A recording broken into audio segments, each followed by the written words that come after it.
ఉన్న బంగారాన్ని విడిపించి ఆ రోజు ఆన్లైన్ రేటుకే మేము కొంటాం. Sharma gold company. నమస్తే, వెల్కమ్ టు సుమన్ టీవీ. నేను మీ యామిని. ప్రస్తుతం మనతో ఉన్నారు ప్రముఖ ఆధ్యాత్మికవేత్త గురుస్వామి బ్రహ్మశ్రీ రాజన్ నంబూద్రి గారు ఉన్నారు. గురువుగారితో మాట్లాడి మనకున్న సందేహాన్ని అడిగి తెలుసుకుందాం. నమస్కారం గురుగారు. నమస్కారం అమ్మా. గురుగారు, మనకి అసలు మే నెలలో 12 రాశుల వారికి ఏ విధంగా ఉంటుందండి? అలానే ఈ రాశి వారికి సంబంధించిన పరిహారాలు కూడా మీరు తెలియచేయాలి. ముందుగా మనకి మేషరాశి కాబట్టి మేషరాశి గురించి తెలియచేయండి. తప్పకుండా తల్లి. ముందుగా శ్రీ మహాగణపతి దేవతోభ్యో నమః. చూసే వీక్షబంధులకి నమస్కారం. మే నెలలో మేషరాశి వారికి ఎలా ఉండబోతుందని అడగబోతున్నారు. తప్పకుండా చైత్ర మాసంలో చాలా విశేషమైనటువంటి ఒక కైంగర్యాలు మనకు కనపడవచ్చు. అయితే ఇప్పుడు మనం ఏంటంటే గత మాసంలో అంటే పోయిన మాసంలో వచ్చేసి మనము ఈ క్రోధినామ సంవత్సరం గురించి ఉగాది పంచకాలన్నీ కూడా చదువుకున్నాము. సో ప్రతి వాళ్ళు కూడా ఆ రాశి గురించి వివరించుకొని చెప్పుకోవడం చేసింది.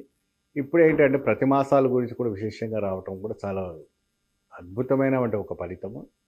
మే నెలలో వచ్చేసి అద్భుతంగా ఈ క్రోధినామ సంవత్సరంలో అది కూడా చైత్ర మాసంలో కొద్దిగా వాళ్ళకి ఖర్చు అనేది చాలా ఉంటాయి. సో కాబట్టి మీకు కొద్దిగా మేషరాశి వాళ్ళకి ఖర్చులు ఎక్కువ ఉంటాయి, అప్పులు ఎక్కువ అవుతాయి, కొద్దిగా ఒత్తిడి ఎక్కువ పడుతుంది, శారీరకంగా మానసికమైన ఒత్తిళ్ళు బాగా పడతాయి.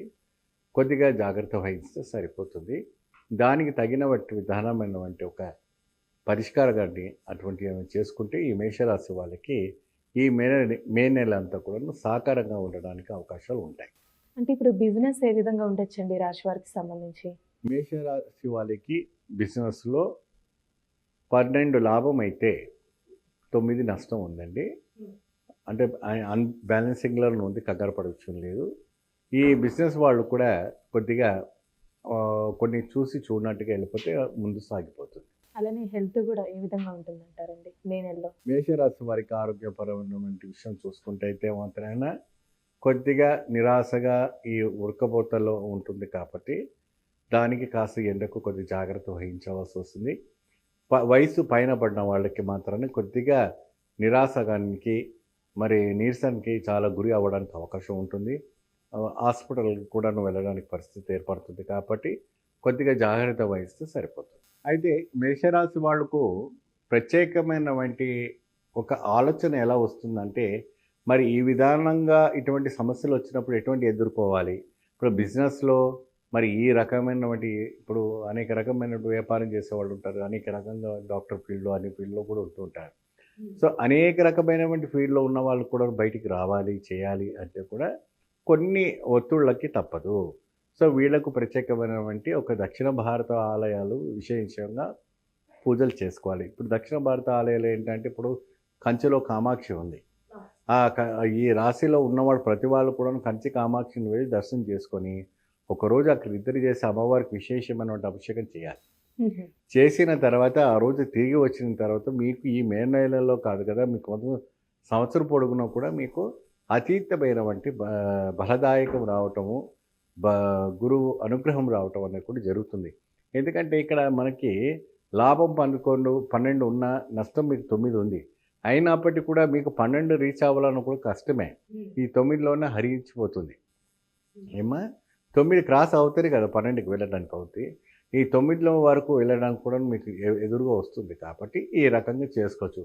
వ్యవసాయ రంగంలో ఉన్న వాళ్ళకు కూడాను అటు ఇటు రకంగా ఉంటుందమ్మా. కొద్దిగా వాళ్ళకి పెట్టుబడులు ఎక్కువ అవుతుంటాయి తప్ప అది కొద్దిగా జాగ్రత్త వహించవలసి వస్తుంది. మరి డాక్టర్ రంగంలో ఉన్నవాళ్ళు, ఉద్యోగ రంగంలో ఉన్నవాళ్ళు, ఇంకా అడ్వకేట్స్ ఉన్నవాళ్ళు కానీ పోలీస్ రంగంలో ఉన్న వాళ్ళకి బదిలీలు అవ్వడానికి అవకాశాలు కనపడుతూ ఉంటాయి. ఇప్పుడు రేపు వచ్చేవంటి ఎలక్షన్స్ తర్వాత వాళ్ళకి బదిలీ అవ్వడానికి అవకాశం ఉంటుంది. కాబట్టి ముందు జాగ్రత్తతోని మీరు జాగ్రత్త వహించి ఉంటే సరిపోతుంది. దానం విషయానికి వచ్చేటప్పటికి మాత్రాన గోవుకు విశేషంగా క్యారెట్ ఉంటుంది కదమ్మా, ఆ క్యారెట్ని ఒక మంచిగా మీరు దానం చేయండి, మంచి ఫలితం లభిస్తుంది. అంటే పరిహారం కూడా ఇదే చేసుకోవాలండి. పరిహారము అనేటప్పటికి మనం కంచికి వెళ్ళేసి అమ్మవారికి పూజ చేసుకొని చెప్పాను. కంచికి వెళ్ళి అమ్మవారికి విశేషమైన అర్చన, శ్రీచక్ర పూజ, అమ్మవారికి మరి అభిషేకము, ఇంకా అక్కడ అమ్మవారు ఎక్కువ శాతం ఎరుపు రంగు వంటి చీరను స్వీకరిస్తుంది కాబట్టి ముందుగానే ఆన్లైన్ బుక్ చేసుకొని అమ్మవారి దగ్గరికి వెళ్తే సరిపోతుంది. మేషరాశి గురించి చాలా చక్కగా తెలియజేశారండి మాకు. ధన్యవాదాలు. నమస్తే. చూసారు కదండి, అంటే కేరళ శాస్త్రం ప్రకారం గురుగారు మాటగా మనకి తెలియజేశారు కాబట్టి మీరు కూడా మీ జాతకానికి సంబంధించి కానీ మీ ఇంటి వ్యాపార వాస్తుకు సంబంధించి ఎలాంటి విషయాలైనా మీరు తెలుసుకోవాలనుకుంటే స్క్రీన్ మీద కనిపిస్తున్న నెంబర్కి కాల్ చేసి గురుగారిని సంప్రదించవచ్చు. ఇలాంటి విశేషమైన అంశాలతో మళ్ళీ మీ ముందుంటాను. ధన్యవాదాలు.